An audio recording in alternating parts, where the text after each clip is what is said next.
For years, anime has had its ups and downs. Back in the day, a show was 24 to 26 episodes and wrapped up nicely in the end if it was well written. Now, 12 episodes, or one cour, is the norm, and most anime seems to be an elaborate and expensive ad for the manga or light novel, or whatever source material they can't possibly fit into that short amount of time. So instead of trying to create an original story set in the same universe, or work with what time they have, they just say screw it. Make enough episodes to make some cliffhanger, and people will buy books or games or whatever, and we'll turn a profit either way. It's kind of an unintuitive marketing scheme because if you're making trash, people wouldn't want to buy more trash. There's a reason most people who watched Umineko never went and bought the visual novel. 言うのをやめなさいって言ってるでしょだからそのをやめなさいって言ってるでしょ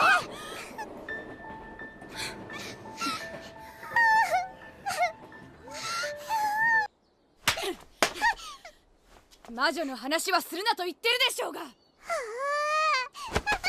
た9歳よ9歳電車であんなに騒ぐから気持ち悪いキャンディーを買ってやったのにどこまで私の顔を潰せば気が済むのよ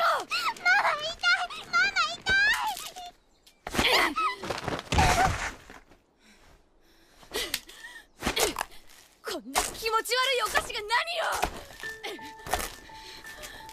While Steins Gate has a small media empire. Hey, Master! I am mad scientist! It's so cool! Son of a bitch! Hi! 何ですか? 日本語で OK か? Speaking of trash, this environment has caused anime production to become something predictable. Like I talked about in my video about the anime of 2017, even though there's a glut of anime each season, most of it can be put into a small amount of genres, and most of them pander to the otakus that are actually willing to throw money at them. Now I'm not talking about a $7 a month Crunchyroll account. I mean upwards of $100 for 3 episodes of a Blu-ray on sale. But I'm repeating myself here. You can watch my dumpster fire video for more, but one of the points I made there was that one of the tired genres was 4 cute girls start a club to do a thing. Amusement ensues, theoretically. I want to say that the first show to do this, or at least popularize it, was K-On! It's been almost 10 years since then, and every animation studio has been trying their hand at replicating its success. Now, I wasn't really a big fan of the show, but I can see the appeal. But there's some stuff out there that really belongs in that dumpster out there. That's right. Your waifu is trash. Anyway, once in a while a show comes along that challenges those tired formulas, turns them upside down, and dissects what makes them what they are. We call this process a deconstruction. A place further than the universe is a deconstruction of the 4 cute girls doing cute things genre. While it checks all the boxes for what the genre needs, it's something beyond that. It takes the human aspect into account, which, ironically, is absent from the typical slice-of-life show. They have a couple of goofball schoolgirl episodes, complete with pointless drama and hijinks, but by the 4th episode, they're out of the school and actually doing the thing they meant to do. It's a school comedy without the school. It's something I didn't expect going in, because is that even allowed? Can a show do that? Maybe they can start their club and at the end of the show imply they reached their goal, but basically start out succeeding by episode 3? What's going on? So what is this show? What's it about, and what makes it special? One of the girls is obsessed with going to Antarctica, having lost her mother there on a previous expedition. The main character, in so much as there is one, wants to go on a trip but doesn't have a destination, and the other characters get collected through various circumstances. Early episodes are a lot more like a typical slice-of-life show because there's a lot more action, but later episodes seem more slow-paced. Not a whole lot seems to be going on. There's usually some central conflict or incident, but except for the first couple episodes, it's never your typical high school drama. There's always some lesson to be learned. It's trial by fire, and they come out stronger. For example, there's an episode where they're just seasick and useless the entire time. That's the plot. Shirase sleeps in the bunk that might have been her mother's, and there's some glow-in-the-dark stars there, but that's pretty much it.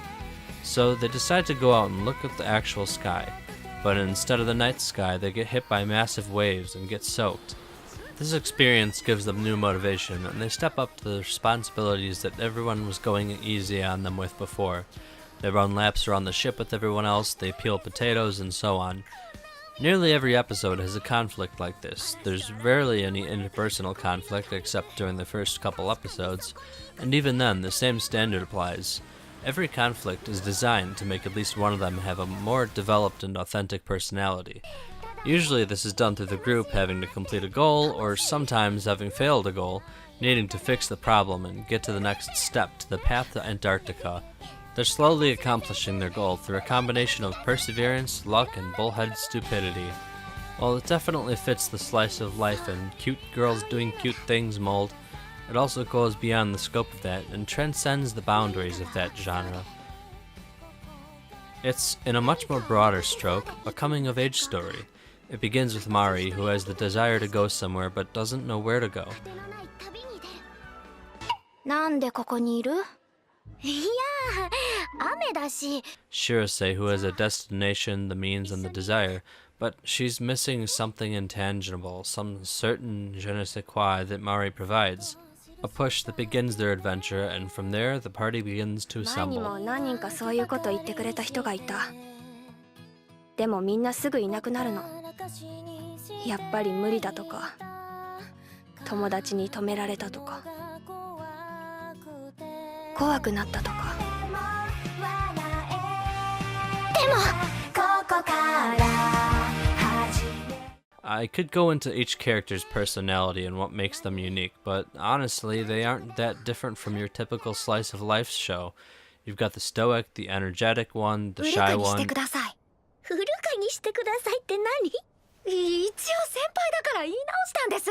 もう言いたいことはわかるからいいじゃないですか。 And と the りあえず everyday plain girl who 実 strives to 行 be しよう something かと思 more. って。 But what's different than most shows is how it handles their personalities. Mari, as I said, suffers from a lack of direction, but the plot itself gives you that. And that's where her character development comes from. まだ信じられないんですけど、頑張って行ってきます。 Shirase gets vindicated a bit by seeing her Antarctic dream come true while making friends she never expected and healing old wounds. Hinata finds people to make authentic connections with.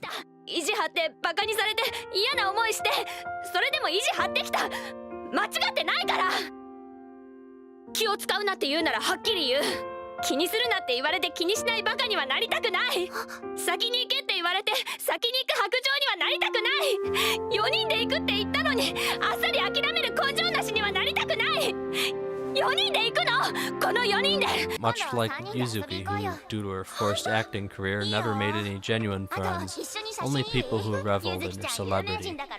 The interactions between characters is surprisingly not what drives the show, but their growth as individuals and their slow transition into productive adults, something that very few, if any, leave a comment if you can think of one, high school setting anime series do.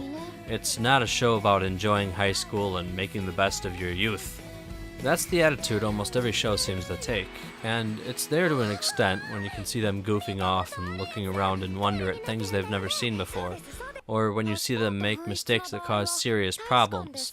But behind every mistake there's a lesson to be learned, every potential crisis averted also lends growth, and the desire and ambition to become more than what they are is something that they've worked hard to achieve. And for better or worse, it pays off.